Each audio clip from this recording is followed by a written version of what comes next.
life is not fair. Life is unfair. Yan.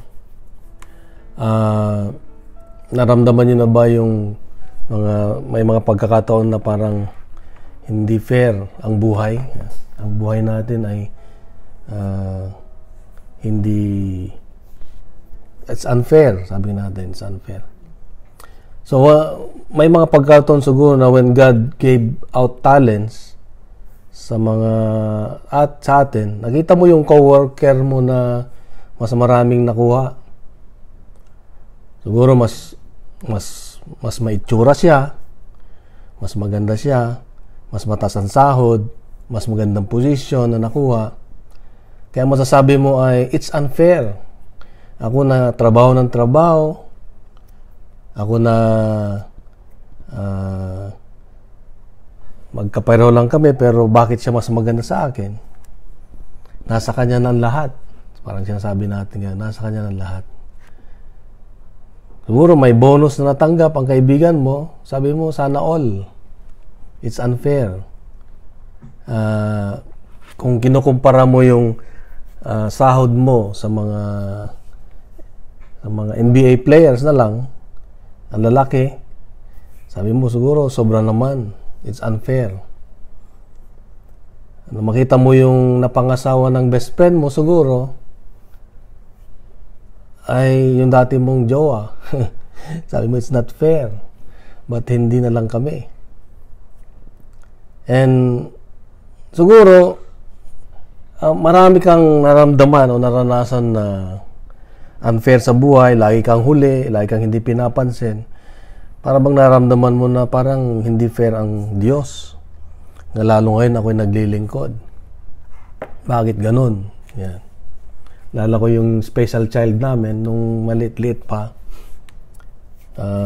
Binilan namin yung kapatid niya, yung bunso, ng magandang cellphone. Binigay namin sa kanya naman yung lumang cellphone. Kala namin okay lang sa kanya, baka masira. Biglang nagsalita, sabi niya, it's unfair. Kami natauhan na alam din niya pala yung fair sa unfair. Kaya mula naman noon hanggang ngayon, siya laging nauuna kung merong bago o o may gusto siya. Siya lagi ang maganda kasi alam niya yung fair. Itong kapatid naman niya ay laging nagpaparaya kasi alam naman niya na special child yung kanyang kapatid. So sa buhay natin, maraming mga unfair na nangyayari. Kaya dito sa ebanghelyo natin ngayon ay makita natin na yung nung tinawag ng may-ari ng ubasan, yung mga manggagawa na nakatayo doon sa palengke, yung mga naghihintay ng magtatawag sa kanila upang magtrabaho. So tinawag na yung marami at nagsimula sila ng, sabi nila, maaga sa umaga, siguro alas 6 o alas 7. Pinagtrabaho niya sila. Kasi sa panahong yon, pag sa ubasan, pag buwan daw ng September, yun yung dapat anihin mo lahat. Kasi pag hindi mo naani, tag-ulan ng susunod, masisira. Kaya paspas ang gagawin niya ng may-ari. So, kaya sa araw na yon ay dapat matapos yung kanyang pag-aani. Kaya dahil nakita niya siguro na kulang pa, lumabas siya ng alas 9 ng umaga at nagtawag uli ng mga nakatambay at nakita niya kulang pa rin, alas 12, alas 3, nagtawag pa rin. Hanggang 1 oras na lang at matatapos na, mga alas 5, alas 6 ang matatapos, naghanap pa rin siya ng tutulong at nakita niya yung mga nakatambay. Sabi niya, bakit kayo maghapong nakatambay? Sabi nila, wala pong kumukuha sa amin na magtrabaho. Sabi niya, punta kayo sa aking ubasan at tulungan niyo at magtrabaho kayo doon. At bibigyan ko kayo ng karampatang upa. Ayan. So, pumunta sila at ng oras ng bayaran, ang unang binigyan ng bayad ay yung mga nahuli, yung mga alas 5. At ang napag-usapan sa bawat araw ay 1 denarios o 1 denaryo. na ito ay sobra-sobra na sa pang-araw ng isang pamilya.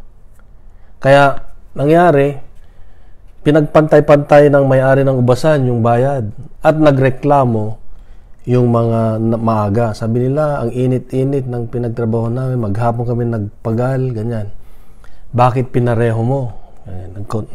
Nagreklamo sila. Pero sabi ng may-ari ay, hindi ko kayo dinaya kasi ang usapan naman natin ay isang denaryo, pumayag naman kayo. So, karapatan kong ibigay yung nararapat sa mga nahuli dahil akin ang pera. So, ang pakiramdam nila ay talagang unfair. Hindi makatarungan ang may-ari. Dito ay makita natin ang paghahari ng Diyos, ang kaharian ng Diyos.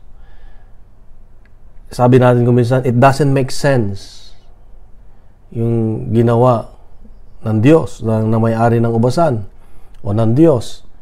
Pero sa paningin ng Diyos, it makes sense. It is yung tinatawag na it's God's sense. So, may mga tayo na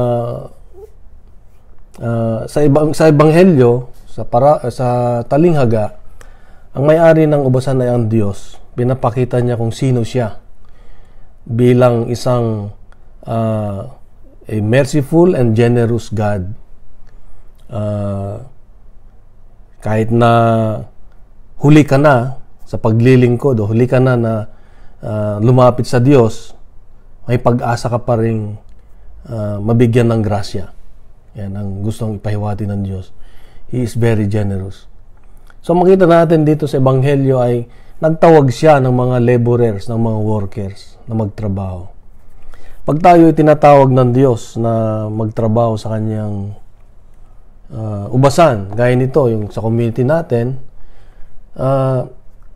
we are blessed. It's a gift from God na tayo ay magamit niya. At una, tinawag tayo, regalo ng Diyos na tayo ay tawagin, at regalo din na tayo ay magamit niya.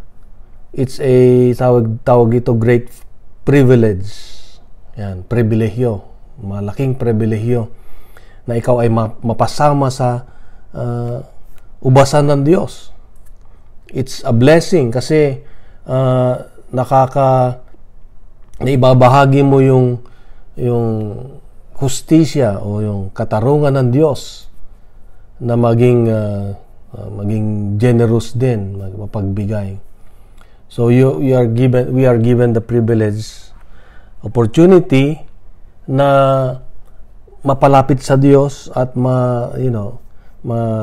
magawa, may pakita sa Kanya kung gaano natin siya kamahal. So isang magandang pagkakataon, oportunidad na tayo ay tinawag niya sa community. So, but when we start comparing ourselves sa iba, lalo na sa mga wala pa sa community, sabi nila, sila ay ganyan, sila ay makasalanan, sila ay chismosa, sila ay ganyan, then we started to grumble, we started to complain. Ganyan, wala naman silang ginagawa, ganyan. So, yung tinatawag na nagkakaroon ka ng sour grapes, sour graping, na tinatawag. Nagsisimula na, pag gano'n ang ating nararamdaman habang tayo naglilingkod, then nagsisimula na rin na hindi natin ma-focus o makita yung pagiging generous ng Diyos sa atin. At hindi ka naapektuhan kung ano yung natatanggap ng iba. Kunwari, sa community natin, may mga napopromote, mayroong binibigyan ng blessing ni Lord, ganyan. Kung ikaw ay nakapokus doon sa iba, na out of focus kay Lord, na nakakalimutan mo na yung kung sino ang pinaglilingkuran mo. Kaya marami ang epekto nito. Pangalawa, sa ebanghelyo natin, when we have envy, yung tayo ay naiinggit, nawawala yung ating pagiging mapagpasalamat. tinatawag. Hindi natin nakikita yung kabutihan ng Diyos. Dahil we're taking off our eyes from God. Hindi na natin nasisira, hindi na natin na-establish yung magandang relasyon sa Diyos dahil nakapokus na tayo doon sa yung makukuha natin. Yan. Tandaan natin na ang ating relasyon sa Diyos ay hindi nakabase sa merit na tinatawag, yung ginagawa natin, kundi yung mercy of God. So, kung lagi mong iniisip na kailangan gumawa ko ng mabuti, gumawa ko ng ganyan, ng yung magiging itsura mo, ganyan, sa paglilingkod, at nawawala ka na dun sa focus na ang tinitignan mo ay yung awa ng Diyos, then hindi na nagiging maganda yung ating relasyon sa Diyos kasi nagkakaroon ka na ng nakikumpara mo na yung sarili mo sa iba. Huwag nating isipin na kung ano yung meron tayo ay kung ano yung ginagawa natin ay isang basihan para tayo ay makatanggap ng biyaya, kasi ang biyaya ng Diyos ay laging grasya, grace of God lagi. Kaya nga yung ginawa ng Diyos sa mga pang 5 PM na nahuling nagtrabaho ay grasya ng Diyos yun, na hindi naasahan, di ba?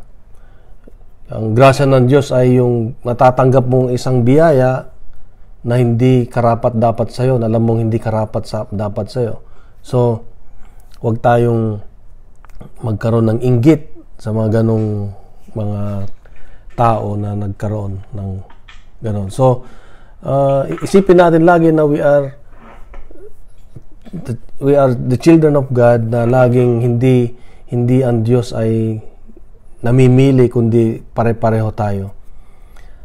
Ang isipin daw natin lagi na pag ang kasama mo ay may kandila at ikaw ay may patay na kandila, kung isisindi mo yung kandila mo ay hindi mababawasan yung liwanag ng kandila nung kasama mo na may liwanag, kundi magkakaroon ka ng kandila at magkakaroon ng mas maliwanag na kapaligiran. Ibig sabihin ay kung natutuwa tayo sa ating mga kasama na nabibless, then we become brighter at tayo ay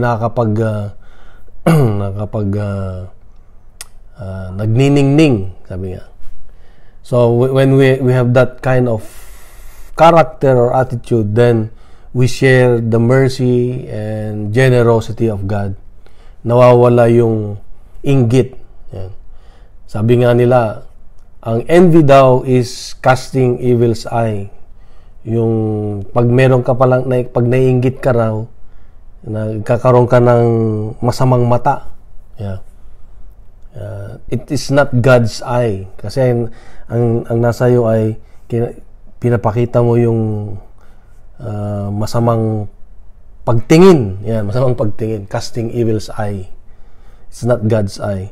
So, dapat daw, when we have gratitude in our hearts, ginagawa natin yung kung ano yung nakikita ng Diyos sa iba.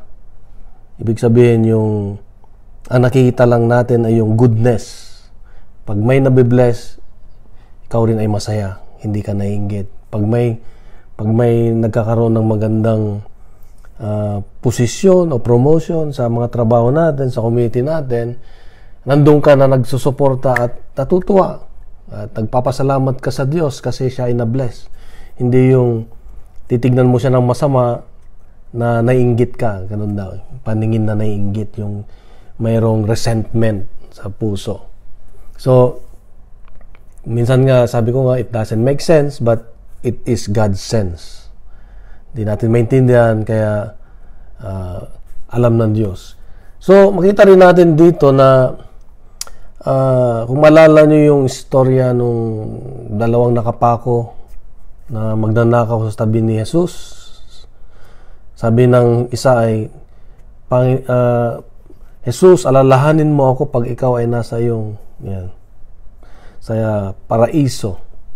Sabi niya, ngayon pa lang ay kasama na kita sa paraiso. Ibig sabihin pala ay kahit siya ay nakabayubay sa krus at hindi siya hindi siya siguro nakapagdonasyon, hindi na siya nakapagmisyon, hindi na siya nakapag-preach, hindi na siya nakapag-serve sa simbahan, sa community. Pero right at that moment, binigay ng Diyos yung natanggap niya yung kaligtasan. So huliman siya, pero dahil sa pag-amin niya na siya ay isang makasalanan at inamin niya na siya ay hindi karapat-dapat, ay binigyan siya ng grasya ng Diyos. Dito nakita ko dito na kahit pala ikaw ay makasalanan, kahit gaano kagrabe yung kasalanan mo, diba? Kahit mamamatay ka na at sa huling hininga mo ay siguro sinabi mo, Lord, patawarin mo ako sa aking mga kasalanan, talagang inamin mo na ikaw ay makasalanan, then nandun pa rin yung grasya ng Diyos. Nandun pa rin yung kanyang pagmamahal. Because God is a gracious God. Sabi nga, kaya sa Ebanghelyo ngayon, pinakita niya ang kingdom of God ay huli ka man, sabi niya, ay may pag-asa ka pa rin na magkaroon ng buhay na walang hanggan o kaligtasan. So, dito ay napakalinaw na ang Diyos ay napakabuti. God labors for us. God works for us. He died for us. Sabi niya. At pag ikaw ay nakakaranas ng yung parang bang unfair yung mundo, isipin mo lang na ang Diyos ay ginagawan lahat para sa iyo, pati buhay niya binigay niya, then mawawala yung kahirapan mo, yung pakiramdam mo na ikaw ay naisahan, dahil ang papalit nito ay yung pagpapasalamat o gratefulness. Kaya nga minsan, di ba, minsan dito sa Japan, daming mga magagandang puntahan, magandang lugar, kaya na Mount Fuji. Pag nandun tayo sa mga lugar na yon, di ba, ang pakiramdam mo, napaka-tahimik, napakaganda ng nature, ganyan. Na-appreciate mo. Naririnig mo yung huni ng mga ibon, naririnig mo yung huni ng tubig sa creek, diba? Na nakikita mo yung magandang punong kahoy, then you will see God's creation at magkakaroon ka ng pagkamangha. Yeah? It fills us with awe and wonder. So dito makikita na ang Diyos ay gumagawa ng maganda para sa atin, na kahit sa simpleng bagay na mga yan ay ma-appreciate mo ang presensya ng Diyos at ang kabutihan niya. Ewan ko, nasubukan nyo naman siguro lagi na pag kayo nagpupunta sa mga park, maalala mo ang Diyos. Ang ganda naman ng pagkagawa ni Lord. Yan. Ang ganda naman ng bagay na ito. Ganyan. Kahit na yung maliliit na bulaklak ay na-appreciate mo. Why? Because you have that heart of gratitude. You have that heart of gratefulness. Sabi nga. So when you have that heart, ay yung buhay mo ay you are like working in the vineyard of the Lord. And you are not comparing yourself to others. Hindi mo na maisip na ikumpara yung sarili mo at kung ano yung wala ka, kundi ang gagawin mo na lang ay you start counting your blessing, di ba? Kung nalulungkot ka sa buhay, bilangin mo lang yung biyaya ng Diyos. Example dyan ay kung saan ka pinanganak. Kung saan ka pinanganak at kung sino ang nanay at tatay mo, yun ang bigay ng Diyos sa'yo. Sipin mo na lang kung ikaw ay pinanganak sa mga lugar na magulo, kaya ng Afghanistan o ano. So, magandang pasalamatan ng Diyos, magandang makita yung biyaya niya sa ating buhay dahil sa mga binigay sa atin ng Diyos. So, ang makukuha natin, magandang napag-aralan natin o pagmuni-munihan natin sa Ebanghelyo ngayon ay He is a very generous God. He is patient. He is kind. Hindi importante kung huli ka man. Sabi niya nga sa Ebanghelyo, the last will be the first and the first will be the last. Ibig niya sabihin ay huli ka man, may pag-asa ka na makatanggap ng biyaya, ng grasya ng Diyos, at tinitignan niya sa atin yung ating humility, gratefulness. Malala ko kahapon, alam niyo kahapon, so nakita niyo naman siguro yung pinadala kong YouTube sa Mount Fuji. Yung kasama ko na puti sa opisina, sabi niya, hindi ko pinanood yung yung YouTube mo, seryoso. Sama pa yung mga ibang kasama ko. Hindi ko pinanood yung yung YouTube mo. Sabi niya, unang-una, sabi niya, nagdidip pa ka doon. Bakit kailangan pang isama ang Diyos? Walang Diyos, sabi niya. Hindi ako naka-imik. Hirap pa lang gano'n, hindi ka nakahanda na talagang sa harapan ng mga kasama ko ay talagang pinakita niya na hindi siya naniniwala sa Diyos. Akin lang ginawa ay nakinig at ngumiti lang. Pero nung pag-uwi ko, sama-sama ng pakiramdam ko, sabi ko, Lord, ba't hindi man lang ako nakapagsalita? Hindi ko man lang ganyan. Hindi ako nakatulog ng maayos na naman kagabi. Pero dasal ako ng dasal, natanggalin niya yon sa aking puso. At naalala ko na ang dami ng biyaya ang Diyos sa akin na siguro yung taong yun ay hindi niya talaga kilala ang Diyos at kailangan may pakita ko sa kanya kung sino ang Diyos. So pumasok ako kanina, unang-una kong nasa opisina siya.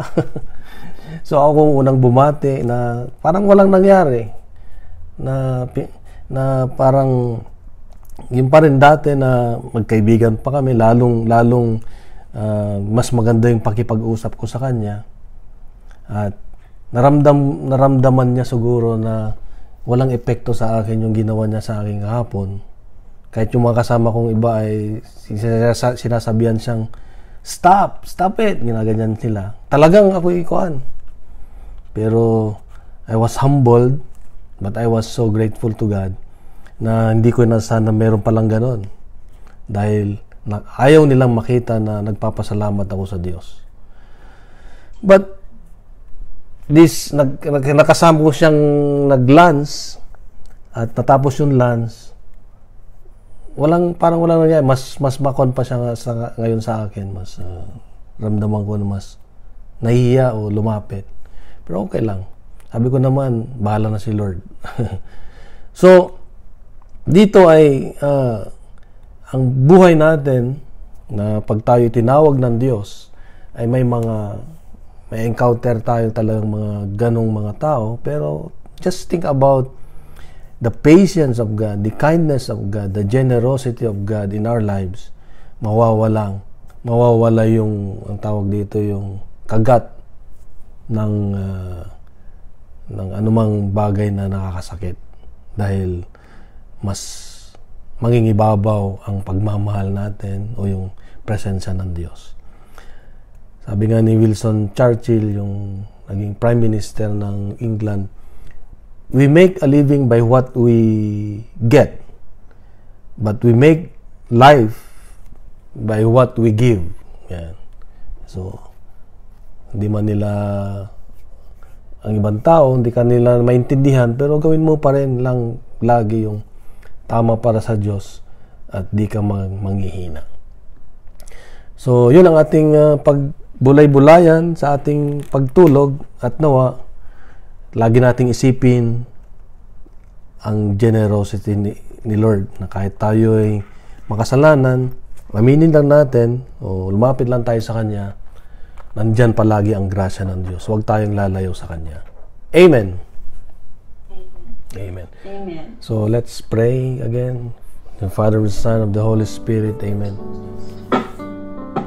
Lord, marami po ang bagay na parang unfair sa aming buhay, nakakasakit sa amin. Pero kung isipin lang namin na napakabuti mo sa amin in spite of all those challenges in our lives, then we are so grateful na mahal mo kami at di mo kami iniiwanan. At binubuhos mo pa rin ang iyong grasya sa amin, na alam namin na hindi naman karapat-dapat sana sa amin, pero patuloy kang nagbibigay. Patuloy ang protection mo sa amin. Patuloy ang pagmamahal mo sa amin. Maraming salamat, Lord, sa araw na ito na binigay mo sa amin. At nawa buong linggo na naman na harapin namin ang magandang buhay na kasama ka. Kaya ingatan mo kami at padaluyin ang iyong biyaya sa amin at sa aming mga mahal sa buhay. Iyong pong gabayan ang aming pamilya, ang aming community, ang aming pinagtatrabahuan. I-bless mo, Lord, yung mga may-ari ng aming pinagtatrabahuan, at nawa kami po ay maging biyaya lagi sa kanila at magampanan namin ang aming mga responsibilidad. Lord, thank you for all the blessings. Thank you for your goodness and your generosity. Mama Mary, please continue to pray for us, continue to be with us, be at the center of our families, of our homes. Thank you, Mama Mary. Ang lahat ng ito, Ama, ay aming kahilingan sa iyo sa pamamagitan ng iyong anak na si Jesus, kasama ang banal na Espiritu Santo magpasawalang hanggan. Amen. Sa ngalan ng Ama at ng Anak at ng Espiritu Santo. Amen. Amen. God is good. Isa lang pong aking panalangin na darating ang araw, sana magkita-kita tayo sa langit. So see you in heaven. See you in heaven, mga kapatid. God bless sa ating lahat.